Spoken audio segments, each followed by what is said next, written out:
தமிழ்நாடு சட்டப்பேரவைக்கான தேர்தல் களத்தில் திராவிட முன்னேற்றக் கழகத்தின் தலைமையிலான மதச்சார்பற்ற முற்போக்கு கூட்டணி தமிழ்நாடு முழுவதும் மகத்தான வெற்றி பெறும் என்பதில் யாருக்கும் எந்த ஐயப்பாடும் இல்லை. காரணம், வெறும் சீட்டுகளின் எண்ணிக்கை அடிப்படையில் அமைந்த கூட்டணி அல்ல, மாறாக கொள்கை அடிப்படையில் கடந்த 10 ஆண்டுகளுக்கு மேலாக தொடர்ந்து செயல்பட்டு வரக்கூடிய ஒரு மகத்தான அணி. அது மட்டுமின்றி ஒரு கூட்டணிக்கு தலைமை தாங்கக்கூடிய தலைவர், அவருடைய அணுகுமுறை, செயல்பாடு, நிதானம், பொறுமை, இவைகள் அனைத்தையும் ஒரு சேர திராவிட முன்னேற்ற கழகத்தினுடைய தலைவர், மதச்சார்பற்ற முற்போக்கு கூட்டணியினுடைய தலைவர், மாண்புமிகு முதலமைச்சர் அண்ணன் ஸ்டாலின் அவர்கள் இந்த பணியை மிகச் சிறப்பாக செய்து அனைவரையும் கொள்கை ரீதியாக அரவணைத்து இந்த தேர்தலை சந்திக்கக்கூடிய இந்த சூழலில் முதல் தேர்தல் பிரச்சார பொதுக்கூட்டமாக கலைஞர் பிறந்து வளர்ந்த திருவாரூர் மாநகரத்தில் அவருடைய மகனான மு.க. ஸ்டாலின் அவர்கள் கடந்த 31ஆம் தேதி தேர்தல் பரப்புரையை தொடங்கினார். திருவாரூர், மன்னார்குடி, நன்னிலம், திருத்துறைப்பூண்டி ஆகிய 4 சட்டமன்ற தொகுதிகளுடைய வேட்பாளர்களை அறிமுகப்படுத்தி அவர்களுக்கு வாக்கு கேட்கிற அந்த கூட்டம் என்பது மிக குறுகிய நேரத்தில் ஏற்பாடு செய்த கூட்டம். அந்த கூட்டம் பல்லாயிரக்கணக்கான மக்கள் பங்கு பெற்ற மகத்தான பொதுக்கூட்டமாக மிக இயல்பாக அது அமைந்தது. அதுவே வெற்றியை உறுதி செய்யக்கூடிய கூட்டமாகவும் அது அமைந்தது. அதைத் தொடர்ந்து திருச்சி, கரூர், ஈரோடு, கோவை என சுற்றுப்பயணத்தை தொடர்ந்து மேற்கொண்டிருப்பது மட்டுமல்லாமல் முதலமைச்சருடைய உரையில் எந்த இடத்திலும் எதிர்த்தரப்பினரை தரந்தாழ்ந்த முறையில் எங்கேயும் விமர்சிக்கவில்லை. மாறாக கடந்த 5 ஆண்டு காலத்தில் நாங்கள் என்ன செய்தோம், அடுத்து மீண்டும் ஆட்சிக்கு வந்தால் என்ன செய்வோம் என்பதைத்தான் திரும்ப திரும்ப பேசி வருகிறார்கள். இதை அவரால் சொல்ல முடிகிறது. சாதித்த காரணத்தினால் அந்த சாதனையை சொல்ல முடிகிறது. அந்த சாதனையை செய்த அந்த நம்பிக்கையின் அடிப்படையில் மேலும் செய்வோம் என்கிற அந்த நம்பிக்கையோடு அவர் வாக்காளர்களிடத்திலே வாக்கு கேட்டு வருகிறார். ஆனால் எதிர்த்தரப்பில் தரம் தாழ்ந்த முறையில் எடப்பாடி உட்பட பலரும் பேசி வருகிறார்கள். குடும்பத்தை இழுத்து பேசுகிறார்கள், குடும்ப ஆட்சி என்கிறார்கள், இப்படி பல்வேறு விதமாக பேசுகிறார்கள். அப்படி அவர்கள் பேசுவதற்கு காரணம், கொள்கை சார்ந்து அவர்களால் பேச முடியவில்லை. ஒரு தேர்தல் என்று சொன்னால் அது ஒரு அரசியல் போராட்டம். அந்த அரசியல் போராட்டத்தில் தங்களுடைய கொள்கைகளை சொல்ல வேண்டும்.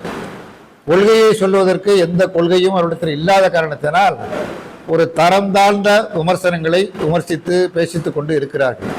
அது மட்டுமல்லாமல் ஒரு கூட்டணி என்பது இயல்பாக அமைய வேண்டும்.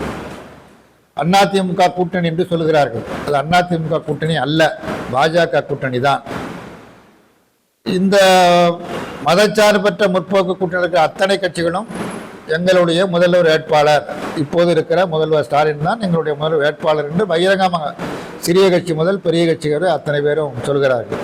ஆனால் அங்கே இருக்கக்கூடிய அணியில் இதுவரை மோடி பலமுறை தமிழ்நாட்டிற்கு பிரச்சாரம் செய்ய வந்திருக்கிறார், அமித்ஷா பிரச்சாரம் செய்ய வந்திருக்கிறார்.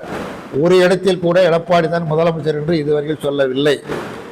இன்னும் சொல்ல போனால் ஒரு மத்திய அமைச்சர் தேர்தலுக்கு பிறகு நாங்கள் அதிக இடங்களில் வெற்றி பெறவில்லை என்று சொன்னால் விஜயோடு பேசி கூட்டணி ஆட்சி அமைப்போம், என்டி ஆட்சி அமைப்போம் என்று ஒரு மத்திய அமைச்சரே பகிரங்கமாக பேசி ஊடகங்கள் எல்லாம் வந்திருக்கிறது.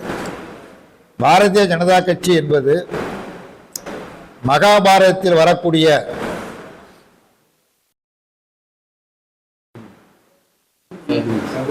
சகுனியை போன்ற ஒரு கட்சி. அது சகுனி மகாபாரதத்தில் இருதரப்பையும் மோதவிட்டு இருதரப்பும் அழிவதற்கு காரணமான சூழ்ச்சிகள் அனைத்தையும் சகுனி செய்தார். அதே போன்றுதான் அதிமுகவை முற்றிலுமாக அழிக்க வேண்டும், அழித்துவிட்டு அந்த இடத்தில் தான் வர வேண்டும், அடுத்ததாக திமுக அளிக்க வேண்டும். இதுதான் அந்த கட்சியினுடைய ஆர்எஸ்எஸ்னுடைய நோக்கமாகும். அந்த நோக்கத்தை நிறைவேற்றுவதற்கு எடப்பாடி பழனிசாமி பயன்பட்டு விட்டார். எடப்பாடி பழனிசாமி என்று சொல்வதை கூட சொல்வதற்கு மாறாக எட்டையப்பராக பழனிசாமி மாறி போய்விட்டார். எட்டையப்பராக மாறிய காரணத்தினால்தான் பாஜக அந்த விரித்த அந்த வஞ்சக வலையில் வீழ்ந்து தமிழ்நாட்டிற்கு எதிராக துரோகம் செய்து கொண்டிருக்கிறார். இன்னைக்கு இருக்கிற பிரச்சனை ஒன்றிய அரசாங்கம் எல்லோருக்கும் தெரியும். பகிரங்கமான முறையில் தமிழ்நாட்டை வஞ்சிக்கிறது. தமிழ்நாட்டிற்கு நிதி ஒதுக்குவது கிடையாது. இயற்கை சீற்றம் ஏற்பட்டால் நிதி ஒதுக்குவது கிடையாது. நெல் ஈரப்பதம் 17% 22% உயர்த்த வேண்டும் என்று கேட்டால் கொடுக்க முடியாது.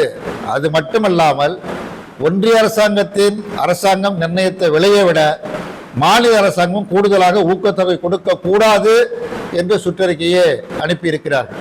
அதே போல கல்விக்கான நிதியை 2500 கோடி ரூபாய் கொடுக்க முடியாது.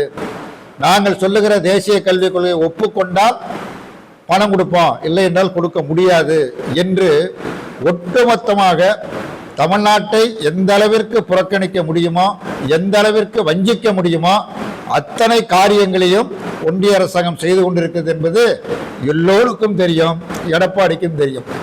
தமிழ்நாடு வஞ்சிக்கப்படுவது குறித்து எடப்பாடிக்கு கவலை இல்லை. தமிழ்நாட்டுக்கு இழைக்கப்படுகிற துரோகம் குறித்து எடப்பாடிக்கு கவலை இல்லை.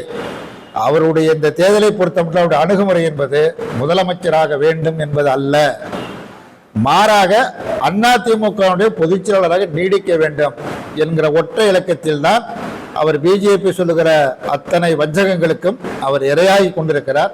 தமிழ்நாட்டு மக்களுக்கு மிக நன்றாக தெரியும்.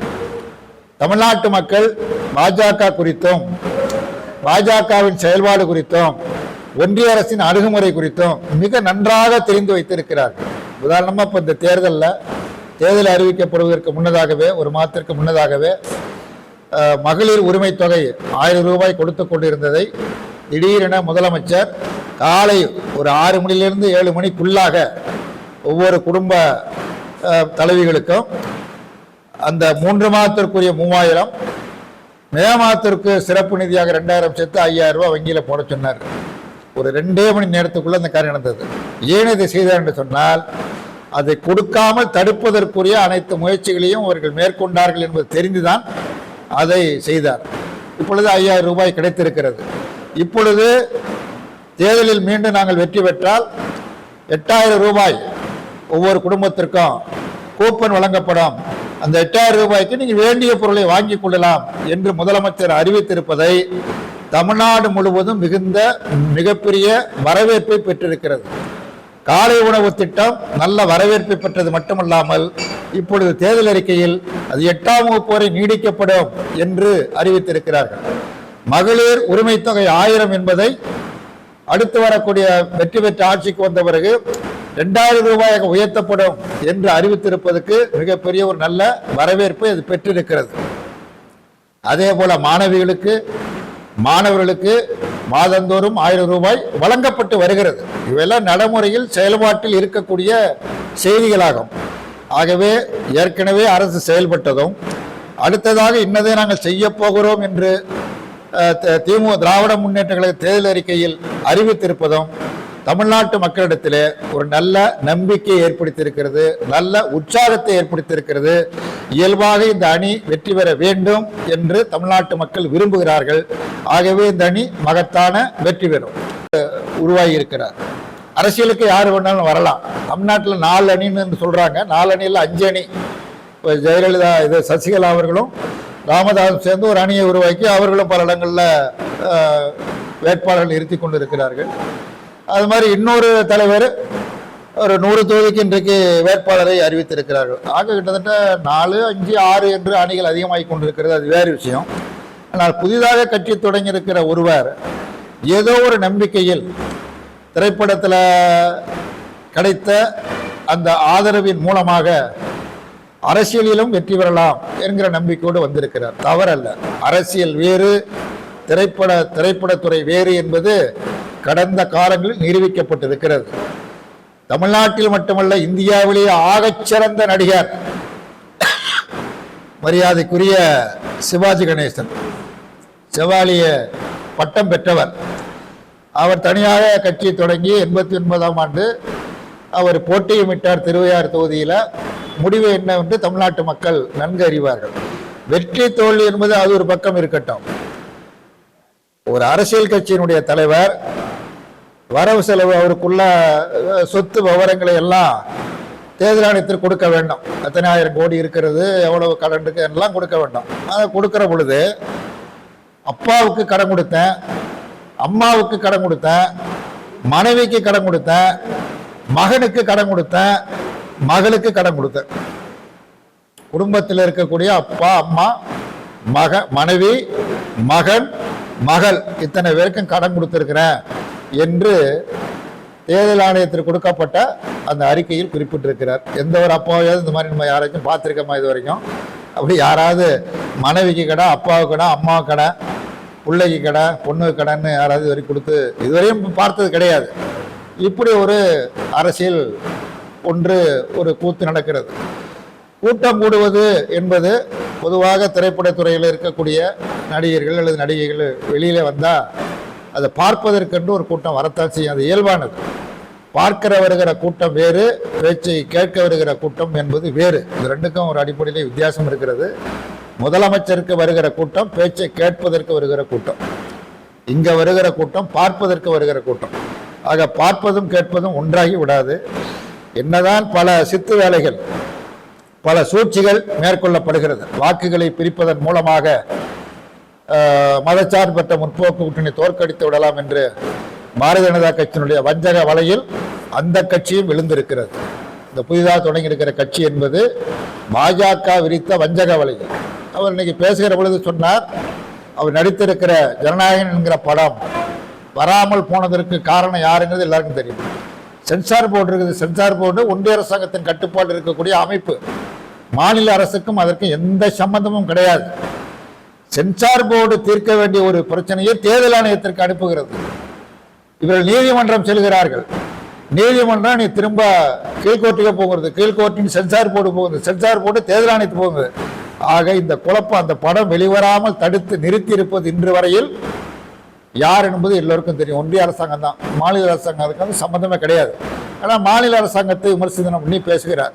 ரெண்டு பேரும் ஒண்ணுதான் என்று பேசிவிட்டு, ஆனால் முழுக்க முழுக்க விமர்சிப்பது என்பது திமுக அரசை பற்றி மட்டுமே தொடர்ந்து விமர்சனம் செய்து கொண்டிருப்பதை தமிழ்நாட்டு மக்கள் நன்கு அறிவார்கள். அதன் மூலமாக யாருக்கு நாமியாக அந்த தலைவர் செயல்படுகிறார் என்பது எல்லோருக்கும் தெரியும். மொத்தத்தில் இந்த தேர்தல் என்பது தமிழ்நாட்டு மக்களுக்கும் டெல்லிக்கும் நடக்கக்கூடிய ஒரு யுத்தம், ஒரு அரசியல் போராட்டம். இந்த அரசியல் போராட்டத்தில் தமிழ்நாட்டு மக்கள் நிச்சயமாக உறுதியாக வெற்றி பெறுவார்கள்.